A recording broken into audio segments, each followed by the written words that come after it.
Bienvenue dans le jeu, l'incroyable jeu, le fantastique jeu, l'abracadabrantesque jeu. C'est jamais simple à dire ça. Nous voici repartis pour un grand quiz de culture générale où 3 nouveaux candidats vont s'affronter sur leurs connaissances. C'est toujours très redoutable ça. Aujourd'hui, c'est une spéciale semaine de la presse. On va voir s'il y a des questions médias tout à l'heure. Donc, première manche, 3 candidats. On va commencer par notre candidate. Bonjour, tu t'appelles Thaïs. Thaïs. Tu es en quelle classe, Thaïs? 4e. 4e, ok. Quelles sont tes spécialités, les points sur lesquels tu es très forte? Le français et la musique. Français et musique, d'accord. On va voir ça, on va voir s'il y a des questions là-dessus tout à l'heure. Deuxième candidat à ma droite, il s'appelle Antoine. Antoine. Même question que pour Thaïs. Quels sont tes champs de force, si je peux appeler ça comme ça? L'histoire. L'histoire, c'est tout? Que Ouais. l'histoire? Ouais. Alors tu cartonnes en histoire, t'as combien de moyenne en histoire? Je sais pas. Attention, il y a un prof d'histoire dans la salle. Ah, je dois pas avoir beaucoup là en ce moment. Tu ne dois pas avoir beaucoup, mais enfin tu estimes quand même que tu es très fort en histoire. Ok, on t'applaudit Antoine.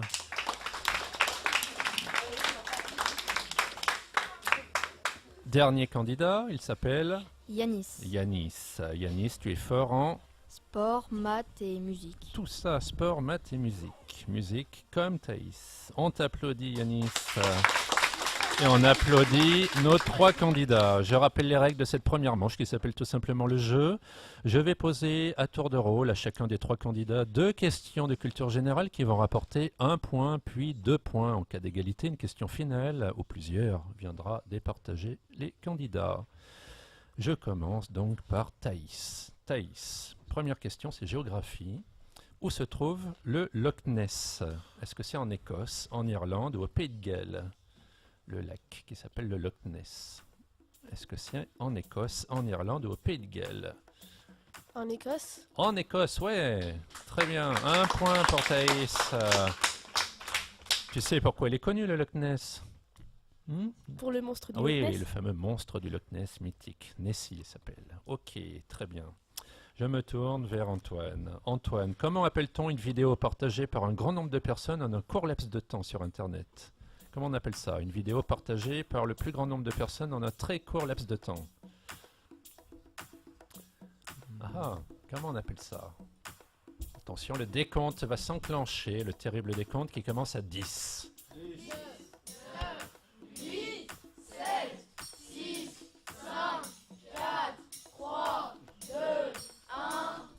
Alors, pas de réponse. On dit que c'est une vidéo virale. Oh là là là là là là. Ah, le public ne pardonne rien ici. 0 point pour Antoine pour l'instant. Yanis, question histoire. Ah. La Bastille, tu vois ce que c'était la Bastille? Oui. Est-ce que c'était autrefois un grand jardin, une prison ou l'une des demeures du roi de France? Est-ce que c'était un grand jardin, une prison ou l'une des demeures du roi de France? Une prison. Une grande prison, oui. Voilà, très bien.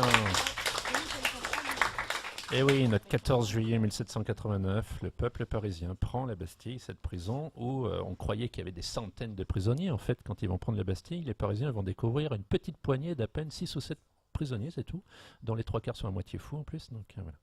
Mais bref, on ne refait pas l'histoire. Alors, on recommence avec Thaïs. Comment s'appelle le restaurant tenu par les parents de Tom Tom et Nana? As-tu lu Tom Tom et Nana? Non. Voilà. Elles ont un restaurant qui porte un nom rigolo. Alors ça se devine pas, hein, mais on sait jamais des fois que tu n'as pas été au festival de la BD en janvier 2019, car il y avait une grande expo Tom Tom et Nana en plus. 5. Alors ce restaurant, il s'appelle À la Bonne Fourchette. Voilà. Et Tom Tom et Nana, on rappelle que c'est une femme qui en est l'autrice. Elle s'appelle Bernadette Després. Voilà, elle était à l'honneur donc au dernier festival d'Angoulême.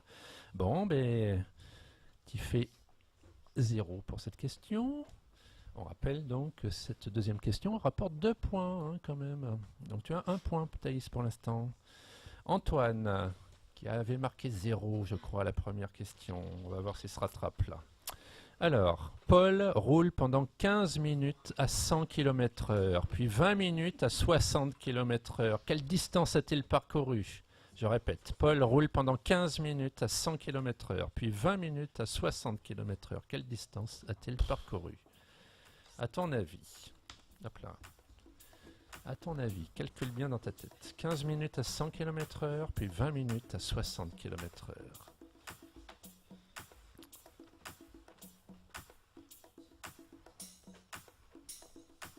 10, 9, 8, 7, 6, 5, 4, 3, 2, 1, 0. Non, bon, on sait jamais, hein. Peux-tu retomber bon? Bah 20. Ah non, c'était 45. 45 km. Je ne sais pas s'il y avait dans le public des gens qui avaient fait le calcul. Bon, ben malheureusement, je crois qu'Antoine.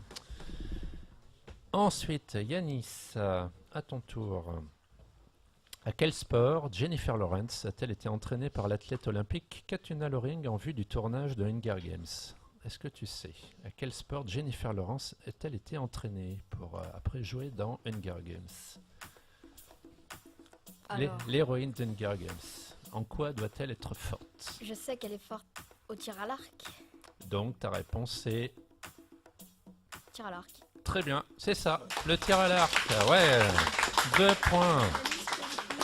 2 points de plus pour Yanis. Donc, à l'issue de cette première manche, nous avons 3 points pour Yanis, on t'applaudit très fort. Et 1 point pour Thaïs. Et Antoine a fait 0, donc désolé Antoine. Ok. À bientôt, on t'applaudit quand même à nouveau. On te reverra peut-être dans une autre émission. Et donc, on va se retrouver pour notre deuxième manche avec Thaïs et Antoine. Et Thaïs et Yanis, pardon. Je zappe.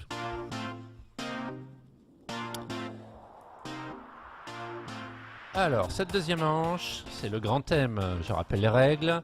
D'abord, 7 questions à choix multiples qui vont être posées à chacun des candidats. Ils vont pouvoir répondre dès qu'ils pensent avoir la bonne réponse, hein, aussi bien l'un que l'autre. Et puis après, je poserai 3 questions, cette fois uniquement à chaque candidat à tour de rôle. Voilà.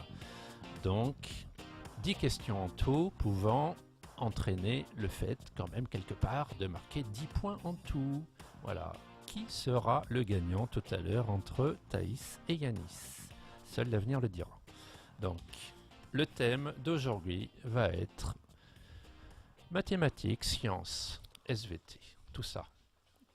Première question. Attention, question de rapidité. Comment écrit-on 14 en chiffre arabe? Un À votre avis, c'est très compliqué, hein? 14 en chiffre arabe. À votre avis? arabe. Oui, les chiffres arabes. Comment écrit-on chiffre arabe? 14. Enfin, un 1 et un 4. Voilà. Thaïs, tu dis quelque chose? Non, tu sais pas? Je sais pas. Tu sais pas parler l'arabe? Non. Mais figure-toi que 14 en chiffre arabe s'écrit avec un 1 et un 4. Incroyable! Ben oui, c'est nos chiffres à nous, les chiffres arabes, tout simplement. Pour l'anecdote, sur ma carte de questions, j'avais 14 écrit en chiffre romain. Là, j'aurais pu vous demander l'inverse. Hein, comment s'écrit 14 en chiffre romain, là, par exemple. Bon.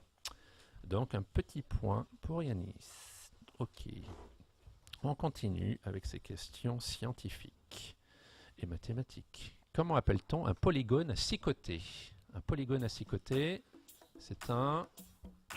Alors, Parallélépipède. tu dis parallélépipède.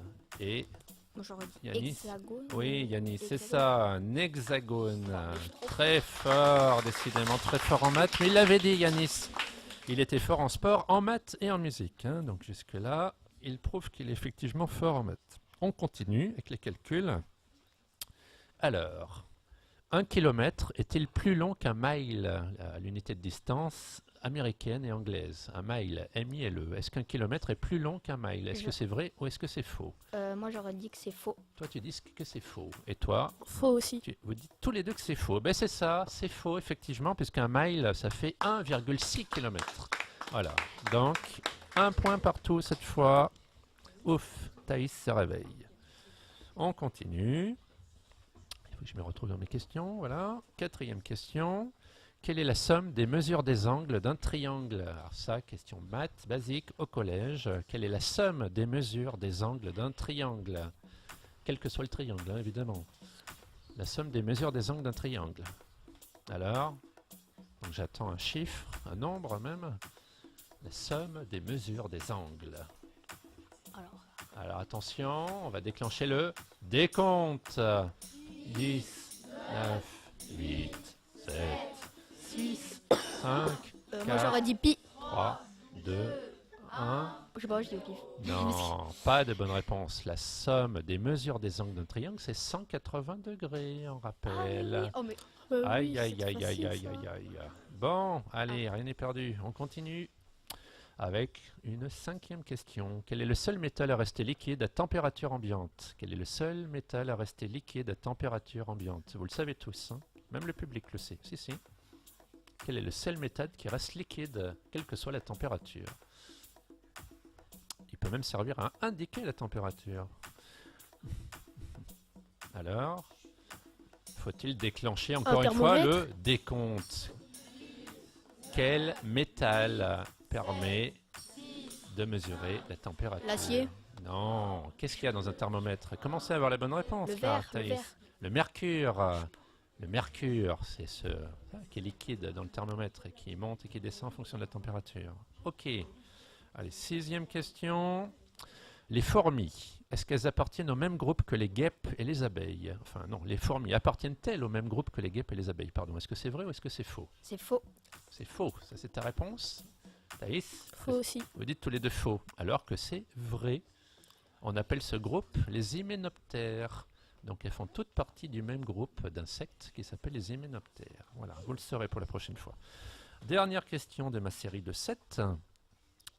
Tiens, on reste avec les abeilles. À votre avis, vrai ou faux? Toutes les abeilles meurent quand elles piquent. Est-ce que c'est vrai? Est-ce que c'est faux? Toutes les abeilles meurent quand elles piquent. Alors? Vrai. Toi, tu dis que c'est vrai. Faux. Thaïs, faux. Ouais. Thaïs, c'est toi qui as bon. C'est-à-dire que c'est faux. Seules les ouvrières, celles qui font le miel, meurent quand elles piquent. Les autres, elles résistent. Donc elles peuvent piquer éventuellement plusieurs fois. Enfin, je rappelle que les abeilles ne nous piquent que vraiment si elles se sentent agressées ou si on les dérange. Hein. Une abeille, ça a autre chose à faire que de venir piquer l'humain. Voilà, donc un point de plus pour Thaïs. Ok. Résultat pour cette partie, pour l'instant, je crois que Thaïs a 2 points si je ne me suis pas trompé, tandis que Yanis a 3 points. C'est ça? On me Oui. confirme les scores? Oui, c'est bien ça. Donc maintenant, je vais poser 3 questions à chaque candidat, chaque question pouvant remporter 1 point à chaque fois. Hein. Donc, je commence par Thaïs.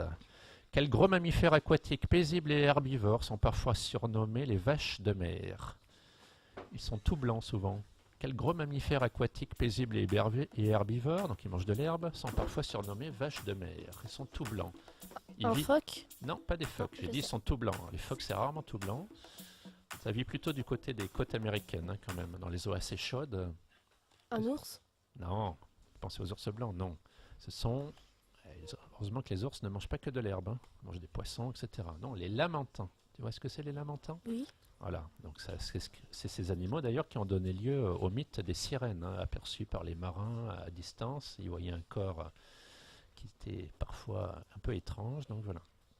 Bon, pas de points pour toi sur cette question. Deuxième question, toujours pour toi Thaïs. Quelle planète porte le nom de la déesse romaine de l'amour et est la deuxième plus proche du Soleil? Quelle planète porte le nom de la déesse romaine de l'amour et est la deuxième plus proche du Soleil? Alors, cette deuxième planète en partant du Soleil, c'est...